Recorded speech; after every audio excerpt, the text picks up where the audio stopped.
नमस्कार दोस्तों, स्वागत है आपका हमारे YouTube चैनल जरधारी क्लासेस में। दोस्तों, Uttarakhand exam model paper practice set series में आज हम यहाँ पे डिस्कस करेंगे मॉडल पेपर 4 का पार्ट 2।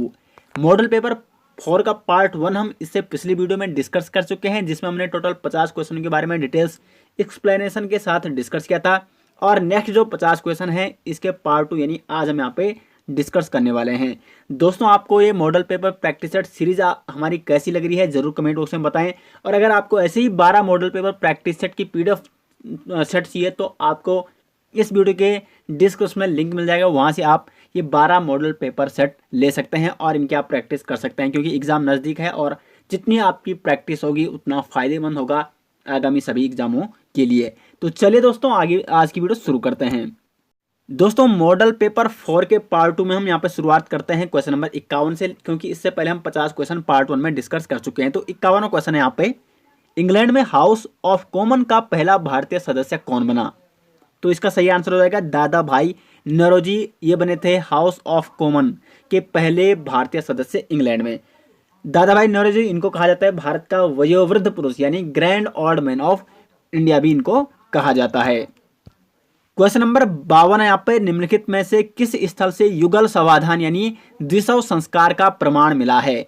तो यहाँ पे जो युगल समाधान यानी द्विशव संस्कार का प्रमाण मिला वो मिला है लोथल से। सी ऑप्शन यहाँ पे सही आंसर हो जाएगा क्वेश्चन नंबर 52 का। लोथल जो कि गुजरात में स्थित है, सिंधु घाटी सभ्यता का एक प्रसिद्ध स्थल है लोथल।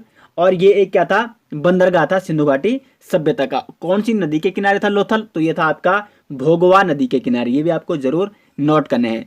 अब लोथल से यहाँ पे एक तो युगल समाधान यानी द्विशव संस्कार का प्रमाण मिलता है, साथ साथ चावल के साक्ष्य भी लोथल से प्राप्त हुए, और घोड़े के साक्ष्य ये भी कहाँ से प्राप्त हुए? लोथल, जो कि गुजरात में पड़ता है। लोथल से ये सारी चीजें प्राप्त हुई। अब देखो, ये युगल समाधान कितने प्राप्त हुए? तो 3 युगल समाधान यानी समाधियां यहाँ से प्राप्त हुई थी लोथल से।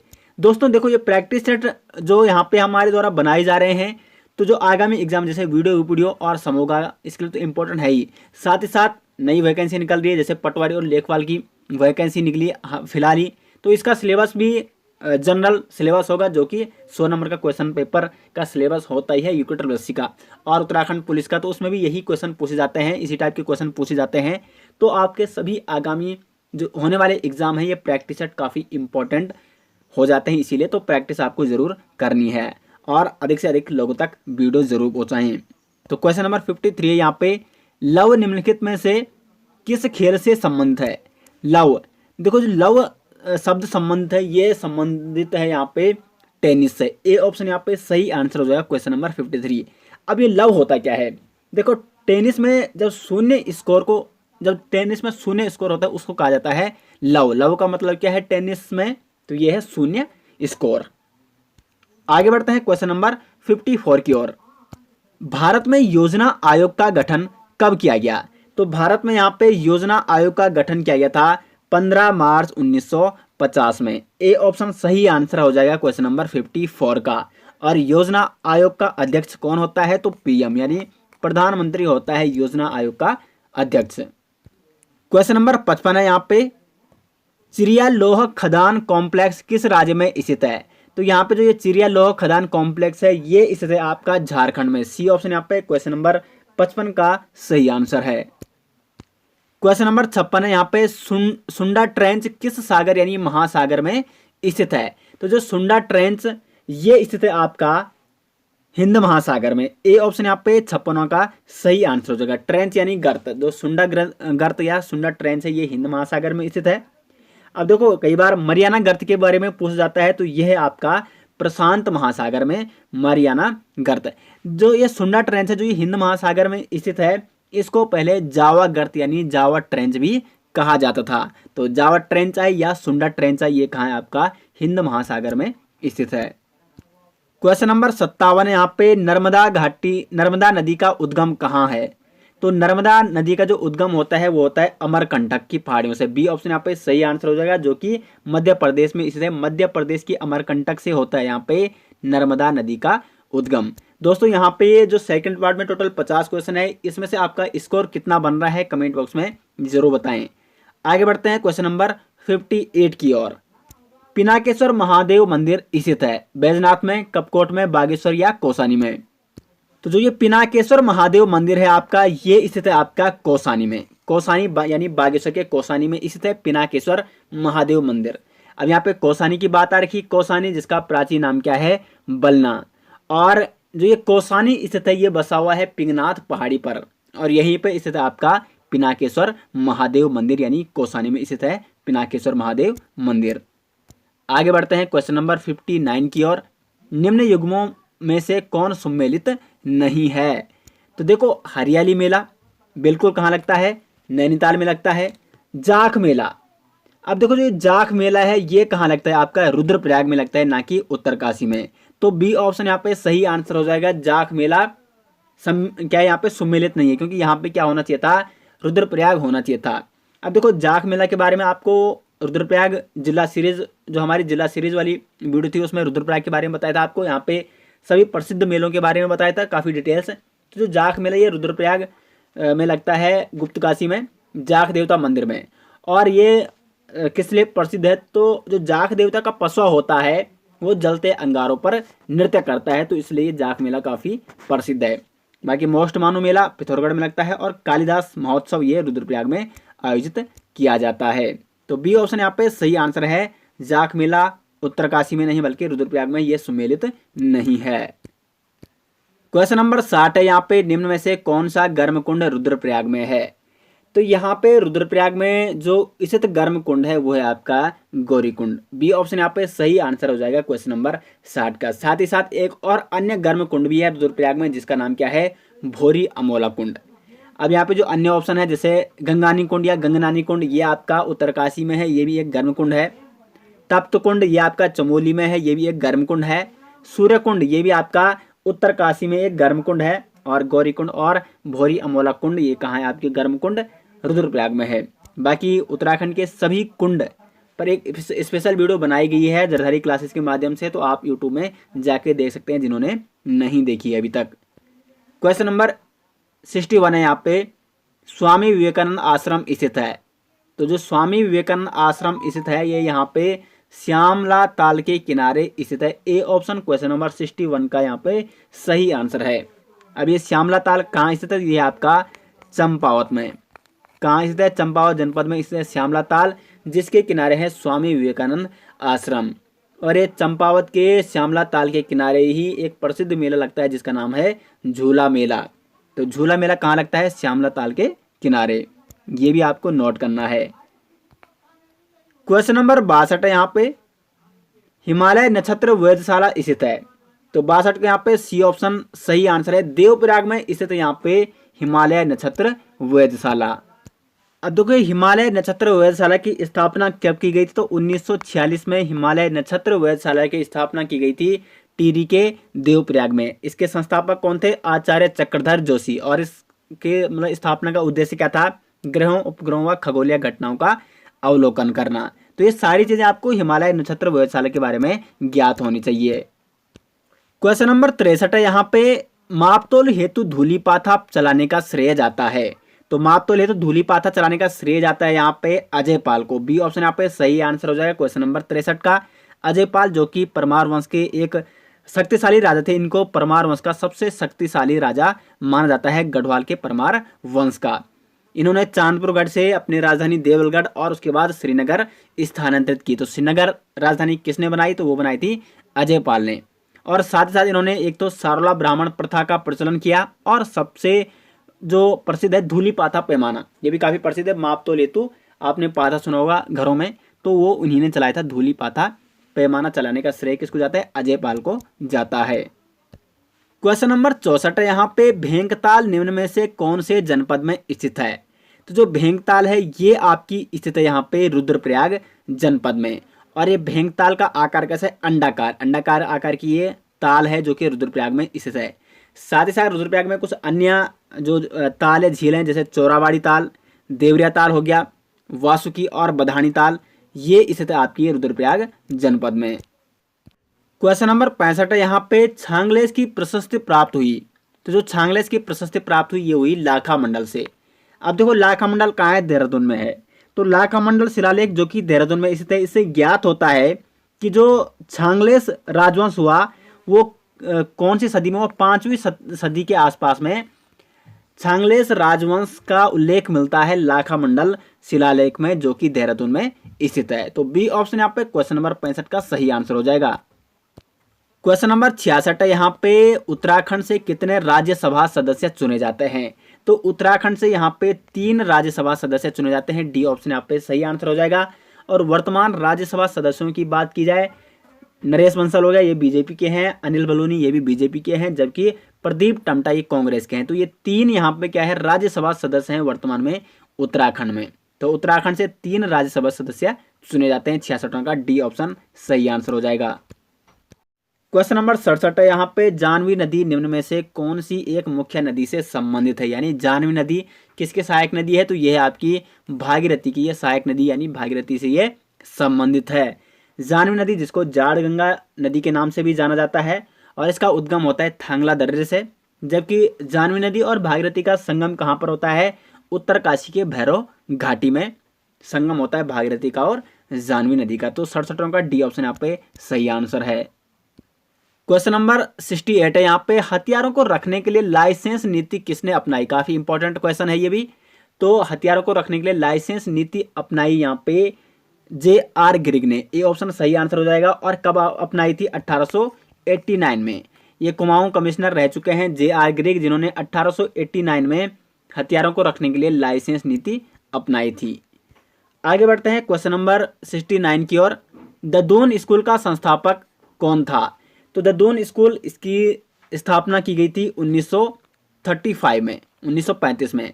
और इसके संस्थापक कौन थे? सतीश रंजन दास। बी ऑप्शन यहाँ पर सही आंसर है। क्वेश्चन नंबर 69 का सतीश रंजन दास ने 1935 में ददून स्कूल की स्थापना की।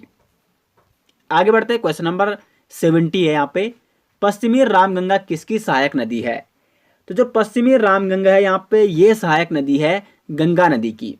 अब देखो, जो पश्चिमी रामगंगा है इसका उद्गम होता है दूधातोली श्रेणी से, और ये उत्तर प्रदेश के कन्नौज में गंगा नदी से संगम करती है। तो गंगा नदी की सहायक नदी है पश्चिमी रामगंगा।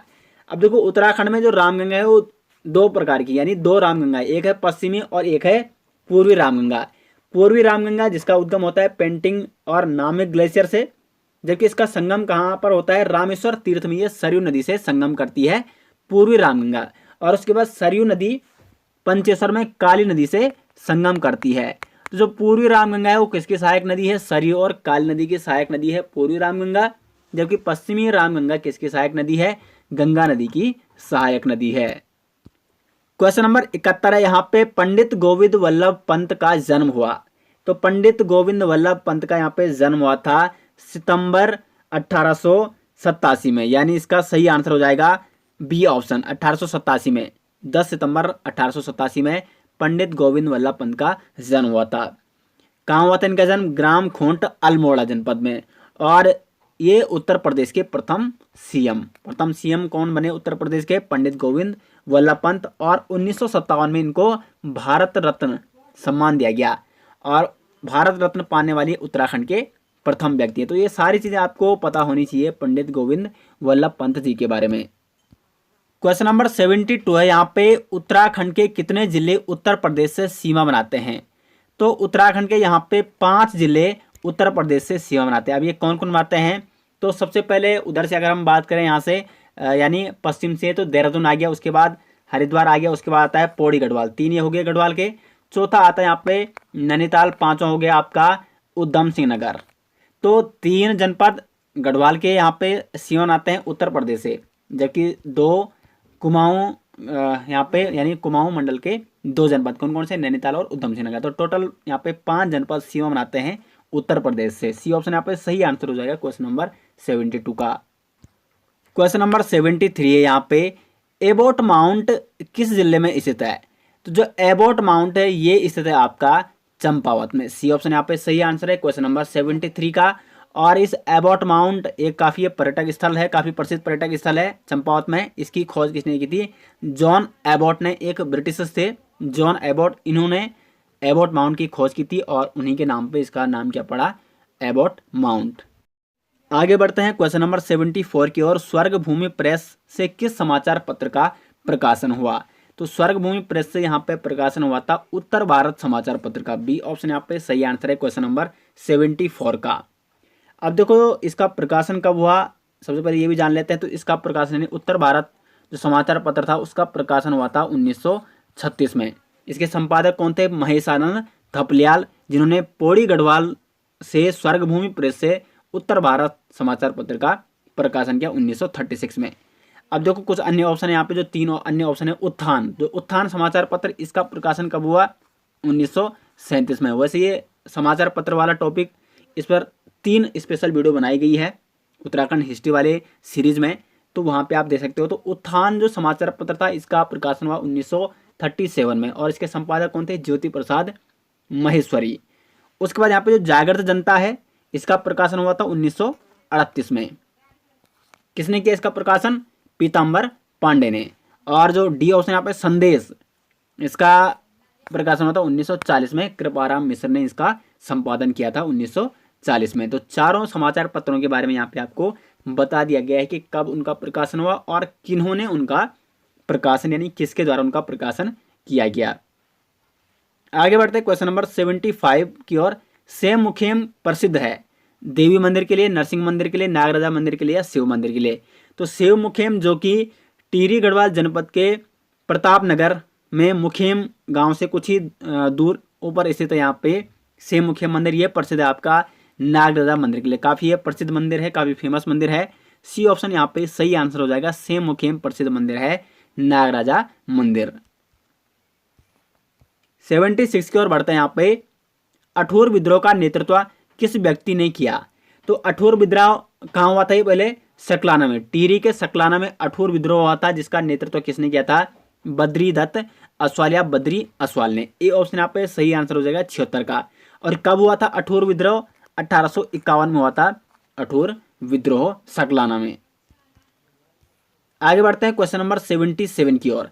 दोस्तों यहाँ पे हर क्वेश्चन के बारे में आपको डिटेल्स बताया जा रहा है ताकि आपका एक तो रिवीजन भी हो सके, क्योंकि बहुत सारे टॉपिक आप हमारे माध्यम से यहाँ पे पढ़ चुके हैं उत्तराखंड के, चाहे वो हिंदी के हों, और साथ ही साथ यहाँ पे जितने भी डिटेल्स आपको बताई जाएगी आपका रिवीजन होता रहेगा और आपको हर चीज़ स्टेप बाय स्टेप धीरे धीरे याद होती जाएगी। तो इसलिए प्रत्येक क्वेश्चन यहाँ पे जितना डिटेल्स हो सके उतना हम यहाँ पे एक्सप्लेन करने की कोशिश करते हैं। और अगर आपको मॉडल पेपर अच्छे लग रहे हैं तो कमेंट बॉक्स में राय जरूर दें। और ऐसे ही 12 मॉडल पेपर आपके लिए बनाए गए हैं जिनका लिंक इस वीडियो के डिस्क्रिप्शन में दिया गया है, तो आप उनको वहां से डाउनलोड कर सकते हैं और खुद प्रैक्टिस कर सकते हैं। आगे बढ़ते हैं यहाँ पे क्वेश्चन नंबर 77 की ओर। भारत जब आज़ाद हुआ तो टिहरी रियासत का राजा कौन था? तो जब भारत आज़ाद हुआ था 1947 में, उस समय टिहरी रियासत का राजा था मानवेंद्र शाह। ए ऑप्शन यहाँ पे 77 का सही आंसर है। मानवेंद्र शाह जो कि 1946 से और कब तक रहा ये राजा? 1949 तक। मानवेंद्र शाह जो कि टिहरी रियासत का अंतिम शासक या आप कह सकते हैं परमार वंश का अंतिम शासक था मानवेंद्र शाह। और इसी के समय भारत देश आज़ाद हुआ था जब इसका शासन था टिहरी रियासत में। और इसी के शासनकाल में यानी 1 अगस्त 1949 को टिहरी रियासत का विलय किया गया भारत में। तो टिहरी रियासत का विलय कब हुआ ये भी आपको जरूर नोट करना है। और उस समय राजा कौन था? मानवेंद्र शाह जो कि टिहरी रियासत का अंतिम राजा है। क्वेश्चन नंबर 78 है यहाँ पे। पिरुल विद्युत परियोजना उत्तराखंड के किस जनपद में शुरू की गई थी? तो जो पिरुल विद्युत परियोजना है ये शुरू की गई थी उत्तराखंड के उत्तरकाशी जनपद में। अब ये कब शुरू की गई थी? तो 30 सितंबर, देखो डेट भी आपको जरूर नोट करनी है, 30 सितंबर 2020 को मुख्यमंत्री त्रिवेंद्र रावत ने, जो कि तत्कालीन मुख्यमंत्री थे त्रिवेंद्र रावत, उन्होंने उत्तरकाशी जिले के डुंडा क्षेत्र में पिरुल विद्युत परियोजना की शुरुआत की थी। और ये परियोजना कितने मेगावाट की है? 25 किलोवाट क्षमता की है। कितनी है? 25 किलोवाट क्षमता की है पिरुल विद्युत परियोजना। पिरुल का मतलब होता है चीड़ की सूखी पत्तियां। तो चीड़ की सूखी पत्तियों से विद्युत उत्पादन की ये पहली परियोजना है, यानी पिरुल विद्युत परियोजना पहली परियोजना है जो कि उत्तरकाशी जनपद में शुरू की गई है। तो यहाँ पे 78 का सी ऑप्शन सही आंसर है। क्वेश्चन नंबर 79 है यहाँ पे। निम्न में से किसे कुसुम कांता निशंक स्मृति वीरांगना तीलू रोतली सम्मान 2020 से सम्मानित किया गया? तो कुसुम कांता निशंक स्मृति वीरांगना तीलू रोतेली सम्मान 2020, पहले ये जान लेते हैं सम्मान किस लिए दिया जाता है। तो ये दिया जाता है समाज सेवा, महिला सशक्तिकरण और बाल विकास में उत्कृष्ट योगदान देने वाली महिलाओं को दिया जाता है कुसुम कांता निशंक स्मृति वीरांगना तीर रोतेरी सम्मान। अब वर्ष 2020 के लिए इस सम्मान से सम्मानित किया गया रेखा नेगी को। बी ऑप्शन यहाँ पे 79 का सही आंसर है। क्वेश्चन नंबर 80 है यहाँ पे, भारतीय संविधान में पंचायती राज व्यवस्था से संबंधित अनुसूची है। तो ये अनुसूची यहाँ पे 11वीं अनुसूची। डी ऑप्शन यहाँ पे सही आंसर है। भारतीय संविधान में पंचायती राज व्यवस्था से संबंधित कौन सी सूची है? 11वीं अनुसूची। और ये अनुसूची कब जोड़ी गई संविधान में? 73वें संविधान संशोधन के माध्यम से 11वीं अनुसूची जोड़ी गई संविधान में। और कब जोड़ी गई? 1992 में। तो देखो 3 क्वेश्चन यहाँ से बन सकते हैं और 3 कॉन्सेप्ट आपको यहाँ पे बता दिए गए हैं। पंचायती राज व्यवस्था से कौन सी अनुसूची संबंधित है? 11वीं अनुसूची। कौन सी संविधान संशोधन से 11वीं अनुसूची जोड़ी गई? 73वें संविधान संशोधन से। और कब जोड़ी गई? 1992 में। क्वेश्चन नंबर 81 यहाँ पे, भारत में बाल विवाह से तात्पर्य है। बाल विवाह आप जानते होंगे, तो इससे क्या तात्पर्य है? ऐसी शादी जिसमें कोई भी एक पक्ष बाल्यावस्था में हो, या ऐसी शादी जिसमें दोनों पक्ष बाल्यावस्था में हो, या ऐसी शादी जिसमें वधु बाल्यावस्था में हो, या ऐसी शादी जहां पर वर बाल्यावस्था में हो। तो देखो बाल विवाह का मतलब है यहाँ पे ऐसी शादी जिसमें कोई भी एक पक्ष, चाहे वो कन्या पक्ष का है यानी वधु पक्ष का है, चाहे वो वर पक्ष का है, उनमें से अगर कोई भी एक यहाँ पे क्या है बाल्यावस्था में है तो उसको कहा जाता है बाल विवाह। तो ए ऑप्शन यहाँ पे 81 का सही आंसर है। आगे बढ़ते हैं क्वेश्चन नंबर 82 की ओर। साइमन कमीशन किस वायसराय के कार्यकाल के दौरान भारत आया था? यानी जब साइमन कमीशन भारत आया था उस समय भारत का वायसराय कौन था? तो सबसे पहले साइमन कमीशन कब आया था भारत? 3 फरवरी 1928 को ये भारत पहुंचा था।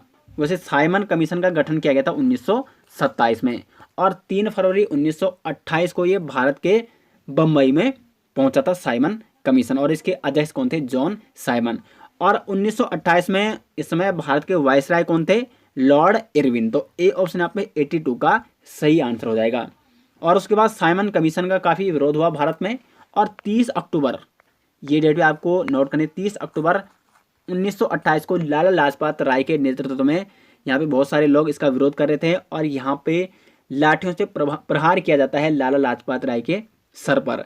तो 30 अक्टूबर 1928 को डेट है उनके। उसके बाद इनकी डेथ हो जाती है लाला लाजपत राय की, जो कि विरोध कर रहे थे साइमन कमीशन का। क्वेश्चन नंबर 83 है यहाँ पे, निम्नलिखित में से संविधान का कौन सा भाग संशोधित नहीं किया जा सकता? तो यहाँ पे न्यायिक समीक्षा संविधान का ऐसा भाग है जिसे संशोधित नहीं किया जा सकता। डी ऑप्शन यहाँ पे सही आंसर है। और न्यायिक समीक्षा कहाँ से लिया गया है? तो अमेरिका देश से लिया गया है भारत संविधान में न्यायिक समीक्षा का प्रावधान। आगे बढ़ते हैं 84 की ओर। सिंधु घाटी सभ्यता का दूसरा नाम क्या है?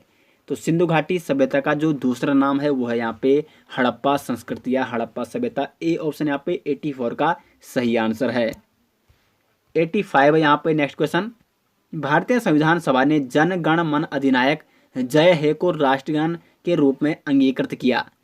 तो यहाँ पे जो भारतीय संविधान सभा है इसने जन गण मन अधिनायक जय हे, जो कि राष्ट्रगान है भारत का, उसको अंगीकृत किया था यहाँ पे 24 जनवरी 1950 को। डी ऑप्शन 85 को यहाँ पे सही आंसर है। भारत का राष्ट्रगान किसके द्वारा लिखा गया है? गुरुदेव रविन्द्रनाथ टैगोर ने लिखा है जनगण मन अधिनायक जय है। और कौन सी भाषा में लिखा है? बंगाली भाषा में। क्वेश्चन नंबर 86 है यहाँ पे, किसकी चालकता सबसे अधिक होती है? तो इनमें से देखो यहाँ पे ऑप्शन है कॉपर, एल्यूमिनियम, सिल्वर और आयरन। तो यहाँ पे जो सबसे ज़्यादा चालकता होती है वो होती है सिल्वर की। सी ऑप्शन यहाँ पे सही आंसर है। क्यों होती है? क्योंकि इसका एक तो लार्ज साइज होता है, फ्री इलेक्ट्रॉन इसमें ज़्यादा पाए जाते हैं, इसलिए यहाँ पे इन 4 ऑप्शनों में से सिल्वर की चालकता सबसे अधिक होती है। सी ऑप्शन यहाँ पे सही आंसर हो जाएगा क्वेश्चन नंबर 86 का। क्वेश्चन नंबर 87 है यहाँ पे, ग्रीन हाउस गैसें सम्मिलित करती हैं। यानी ग्रीन हाउस गैसों में कौन कौन सम्मिलित है? तो CO2 कार्बन डाइऑक्साइड भी है, मेथेन भी है, नाइट्रस ऑक्साइड भी है, यानी ये सभी। डी ऑप्शन यहाँ पे सही आंसर हो जाएगा। ये सभी क्या है? ग्रीन हाउस गैसें हैं। आगे बढ़ते हैं क्वेश्चन नंबर 88 की ओर। 1918 के अहमदाबाद मजदूर हड़ताल का नेतृत्व किसने किया था? तो 1918 में जो अहमदाबाद में एक मजदूर हड़ताल हुआ था, 21 दिन तक वो हड़ताल चला था, और ये हड़ताल किसने किया था? सूती कपड़ा मिल के मजदूर ने। तो इस हड़ताल का नेतृत्व किया था यहाँ पे महात्मा गांधी जी ने। बी ऑप्शन क्वेश्चन नंबर 88 का सही आंसर हो जाएगा। क्वेश्चन नंबर 89 है यहाँ पे, मौर्य साम्राज्य की राजधानी कहाँ थी? तो मौर्य साम्राज्य की राजधानी थी यहाँ पे पाटलिपुत्र, जो कि वर्तमान में पटना शहर में है। पाटलिपुत्र में मौर्य साम्राज्य की राजधानी थी। मौर्य साम्राज्य, इसकी स्थापना किसने की थी? चंद्रगुप्त मौर्य ने। क्वेश्चन नंबर 90 है यहाँ पे, प्लासी का युद्ध कब हुआ? तो प्लासी का युद्ध हुआ था यहाँ पे 1757 को, यानी 23 जून, डेट में आप नोट कर सकते हैं, 23 जून 1757 को हुआ था प्लासी का युद्ध।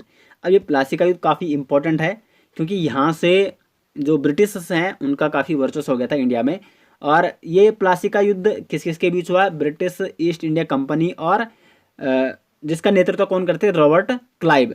और किसके विरुद्ध हुआ था? बंगाल के जो नवाब थे उस समय, सिराजुद्दौला, यानी ईस्ट इंडिया कंपनी और सिराजुद्दौला के बीच लड़ा गया था प्लासी का युद्ध 23 जून 1757 में। ए ऑप्शन आपके क्वेश्चन नंबर 90 का सही आंसर हो जाएगा। क्वेश्चन नंबर 91 है यहाँ पे, किस राज्य की सरकार ने हाल ही में किसानों के लिए किसान कल्याण मिशन शुरू किया? तो यहाँ पे उत्तर प्रदेश राज्य सरकार ने किसान कल्याण मिशन योजना की शुरुआत की। कब की शुरुआत? 6 जनवरी, ठीक है, 6 जनवरी 2021 में। 6 जनवरी 2021 को उत्तर प्रदेश सरकार ने उत्तर प्रदेश राज्य में किसान कल्याण मिशन योजना की शुरुआत की। बी ऑप्शन यहाँ पे सही आंसर हो जाएगा क्वेश्चन नंबर 91 का। आगे बढ़ते हैं क्वेश्चन नंबर 92 की ओर। प्रतिवर्ष अंतर्राष्ट्रीय प्रवासी दिवस कब मनाया जाता है? तो अंतर्राष्ट्रीय प्रवासी दिवस मनाया जाता है प्रतिवर्ष 18 दिसंबर को। ए ऑप्शन यहाँ पे सही आंसर हो जाएगा क्वेश्चन नंबर 92 का। क्वेश्चन नंबर 93 है यहाँ पे, दुनिया का पहला 6G उपग्रह लॉन्च करने वाला देश बना है। तो दुनिया का पहला 6G उपग्रह लॉन्च किया यहाँ पे चीन ने। डी ऑप्शन यहाँ पे सही आंसर है, और चीन बन चुका है दुनिया का ऐसा पहला देश जिसने अपना 6G उपग्रह लॉन्च किया है। आगे बढ़ते हैं क्वेश्चन नंबर 94 की ओर। किस राज्य में वन स्कूल वन IAS योजना शुरू की गई है?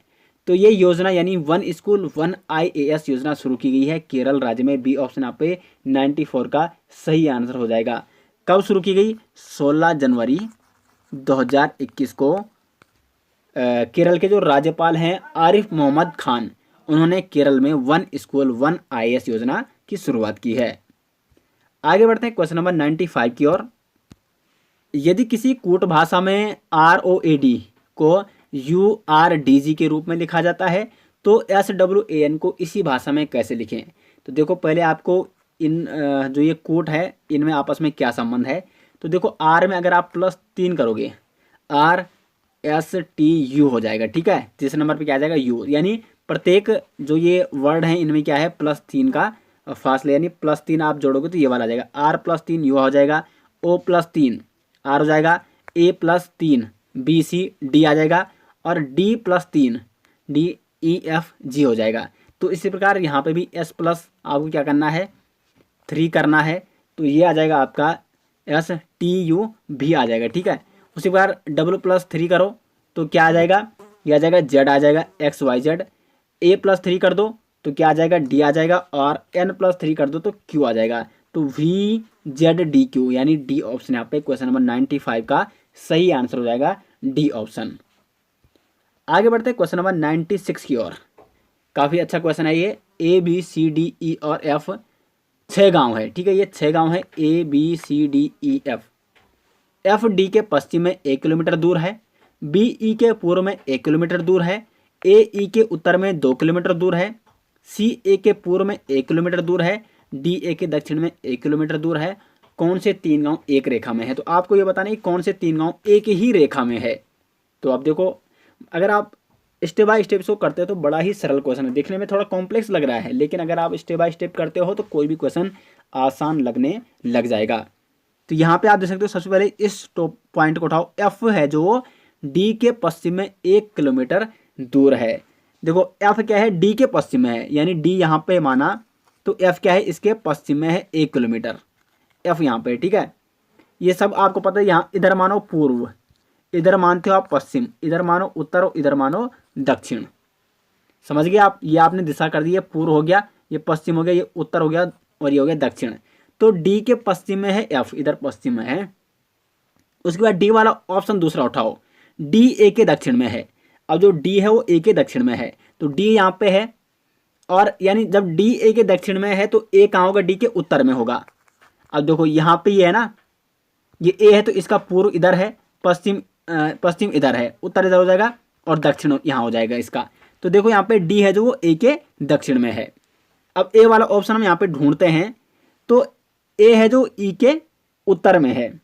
तो जब ए ई के उत्तर में है तो ए कहीं नीचे होगा, इधर होगा। अब यहाँ पे देखो ये बी ई के पूर्व में है, तो जो बी है वो ई के पूर्व में है, तो बी इधर होगा, ये ई है यहाँ पे, ठीक है। ये भी हो गया, ये भी हो गया यहाँ पे, और सी ए के पूर्व में है, तो यहाँ पे हो जाएगा सी। तो देखो यहाँ पे 1 2 3 4 5 6 ये गांव हो गए। तो ए की लाइन में कौन आ रहे हैं, ए डी और ई, ये ए की लाइन में आ रहे हैं, ए डी और यहाँ पे है ई। तो अब आपको समझ में आ गया कैसे आपको ये एक एक स्टेप बाय स्टेप आपको करना है। तो ए डी ई यानी बी ऑप्शन यहाँ पे सही आंसर हो जाएगा क्वेश्चन नंबर 96 का। अगर आप एक एक करके उसको स्टेप बाय स्टेप करते हो तो बड़ा ही आसान वो सवाल हो जाता है। आगे बढ़ते हैं यहाँ पे 97 की ओर। एक कक्षा में शैलेश ऊपर से 7वां है, वो अनुपम नीचे से 18वां है। यदि सुरेश जो अनुपम से 2 श्रेणी ऊपर है तथा शैलेश 15 श्रेणी नीचे, देखो शैलेश से है, यहाँ पे से है, ठीक है, शैलेश से 15 श्रेणी नीचे है, तो कक्षा में कुल कितने छात्र हैं। तो इसको भी अगर करना मतलब अच्छे से आप दिमाग लगाए करते हो तो ये भी बड़ा सिंपल क्वेश्चन है। तो शुरू से क्वेश्चन को पढ़ते हैं और फिर यहाँ पे आपको बताते हैं कैसे आपको ये करना है। शैलेश ऊपर से 7वां स्थान है, ठीक है, शैलेश का ऊपर से कौन सा स्थान है, यहाँ पे 7वां स्थान है, ये है शैलेश, एस एच हमने कर दिया। अनुपम नीचे से 18वां है, अनुपम का स्थान है नीचे से 18वां, ये ए कर दिया। यदि सुरेश जो अनुपम से 2 श्रेणी ऊपर है, अब ये बोल रहे हैं जो सुरेश वो अनुपम से, ये तो अनुपम है 18वां, लेकिन सुरेश अनुपम से 2 श्रेणी ऊपर है, यानी सुरेश कहाँ पे, यहाँ पे, लेकिन 2 श्रेणी ऊपर है वो अनुपम से। तो जो अनुपम का नीचे से 18वां स्थान है तो 2 श्रेणी ऊपर, यानी नीचे से सुरेश का कितना स्थान हो जाएगा, 20वां स्थान हो जाएगा, ये कर दो सुरेश। यहाँ पे साफ साफ लिखा है कि यदि सुरेश जो अनुपम से 2 श्रेणी ऊपर है तो सुरेश का हो जाएगा नीचे से 20वां स्थान, तथा शैलेश से 15 श्रेणी वो नीचे है। तो शैलेश का ऊपर से 7वां है और शैलेश से 15 श्रेणी नीचे है कौन, यहाँ पे सुरेश। तो 7 और 15 कितना हो जाएगा, ऊपर से 22वां स्थान हो जाएगा किसका, सुरेश का। तो सुरेश का नीचे से 20वां स्थान है और ऊपर से 22वां स्थान है, तो 20 और 22 कितना हो जाएगा, 42। लेकिन सुरेश को हमने 2 बार गिन दिया, 20वां स्थान भी उसको दे दिया, 22वां स्थान भी उसको दे दिया, तो 2 स्थान हम किसी को दे नहीं सकते हैं। तो 42 - 1 कर दो और इसका आंसर हो जाएगा 41। तो 97 का सी ऑप्शन यहाँ पे सही आंसर हो जाएगा। टोटल कितने छात्र यहाँ पे, 41 छात्र हो जाएंगे। क्वेश्चन नंबर 98 है यहाँ पे। यदि 9 स्टार 3 इजकल टू 6273 है, 8 स्टार 2 इजकल टू 6164 है, तो 10 स्टार 5 इजकल टू क्या हो जाएगा। अब देखो पहले इसमें क्या संबंध है, इस प्रकार से आपको ये निकालना होगा। तो यहाँ पे देखो पहले हम इसको सोल्व करेंगे। तो 3 का अगर आप भाग दोगे 9 में तो क्या आ जाएगा, 3 बच जाएगा, यानी 3 3 9 हो जाएगा। तो 3 तो इकाई तो इसलिए आ जाता है यहाँ पे 3। अब देखो फिर पहले आपने 3 का भाग दिया 9 में तो इकाई में आ गया 3। अब 3 गुणा 9 करो, 3 नमा, तो जो ये बीच में है 27, यहाँ पे आ जाएगा 27। और अब 9 - 3 करो तो क्या हो जाएगा 6। कुल मिला के इकाई में क्या आ रहा है, जब आप 9 भागे 3 करो, यानी 3 का भाग 9 में दे रहे हो तब आ रहा है 3।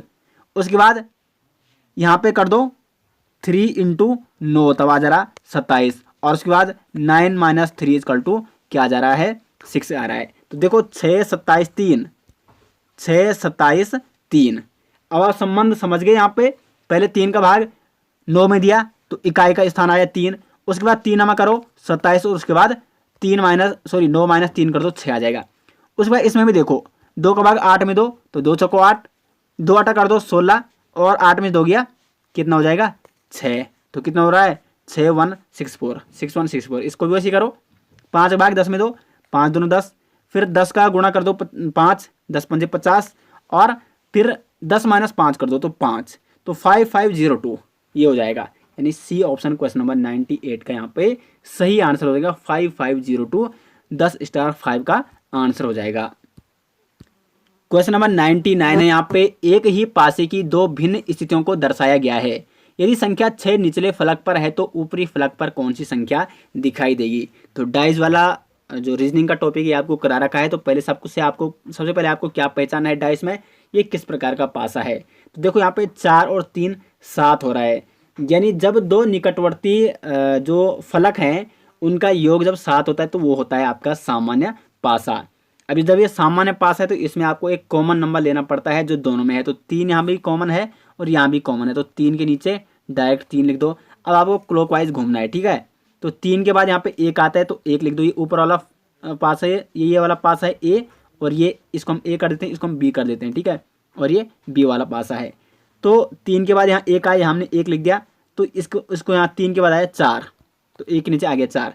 उसके बाद 1 के बाद यहाँ 5 आया तो यहाँ 5 कर दिया, और यहाँ 4 के बाद क्या आया फिर 2 आया, ठीक है। तो 1 के नीचे हो गया 4 और 5 के नीचे हो गया 2।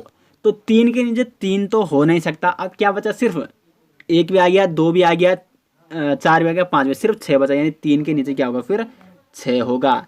तो 6 के नीचे क्या होगा 3 होगा। तो यहाँ पे डी ऑप्शन सही आंसर है। बाकी जिसको अभी भी समझ में नहीं आया तो डाइज वाला रीजनिंग की प्लेलिस्ट बना रखी है, वहाँ पे dies, open dies, close dies सारे टॉपिक समझा रखे हैं। तो आपको वहाँ से बड़ी आसानी से, क्योंकि वहाँ पे 3 या 4 एग्जाम्पल वहाँ पे सोल्व कराए गए हैं। आगे बढ़ते हैं क्वेश्चन नंबर 100 और मॉडल पेपर 4 का ये अंतिम क्वेश्चन है। और मॉडल पेपर 4 में आपका स्कोर कितना रहा जरूर कमेंट बॉक्स में बताएं, ताकि आपका पता चल सके किस टाइप से आपकी तैयारी यहाँ पे चल रही है। क्वेश्चन नंबर 100 यहाँ पे श्रृंखला में गलत पद है 7, 28, 63, 124, 215, 342, 511। देखो ये किसी न किसी यहाँ पे क्रम के अनुसार यहाँ पे बढ़ रहे हैं, लेकिन इसमें एक बीच में एक क्या है गलत पद है, वो आपको यहाँ पे सिलेक्ट करना है या आपको चुनना है। तो देखो 7 यहाँ पे क्यों है यहाँ पे, तो यहाँ पे देखो 2 का क्यूब क्या होता है, 2 दूना 4, दूना 8, 8 हो जाएगा, -1 कर दो, यानी -1 कर दो तो ये है 7, ठीक है। तो 2 का क्यूब -1 इक्वल टू 7। अब 3 का क्यूब करो, 3 3 होती हैं 27, -1 तो यहाँ पे 26 होना था लेकिन 28 है, ठीक है।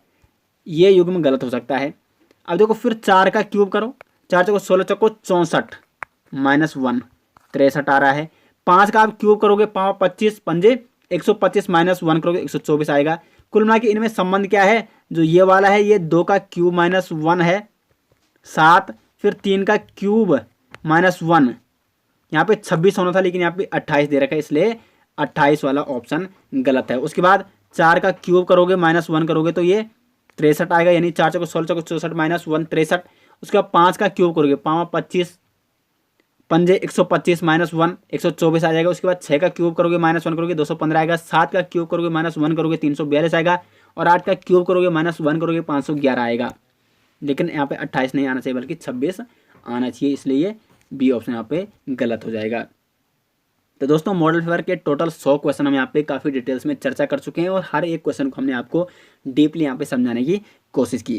तो आपको ये मॉडल पेपर 4 कैसा लगा और आपको हमारी सीरीज़ कैसी लग रही है जरूर कमेंट बॉक्स में बताएं। और ऐसी अगर आपको 12 मॉडल पेपर प्रैक्टिस सेट चाहिए तो लिंक आपको इस वीडियो के डिस्क्रिप्शन में दिया गया है, वहाँ से आप 12 मॉडल पेपर ऐसे ही वहाँ से ले सकते हैं और ऐसे आप प्रैक्टिस कर सकते हो और अपना लेवल आप चेक कर सकते हो। तो आशा करते हैं दोस्तों आपको ये सीरीज़ पसंद आ रही है। वीडियो कैसी लगी कमेंट में अपनी राय जरूर दें। वीडियो अच्छी लगी तो वीडियो लाइक और शेयर जरूर करें। मिलते हैं दोस्तों नेक्स्ट के साथ, तब तक के लिए धन्यवाद।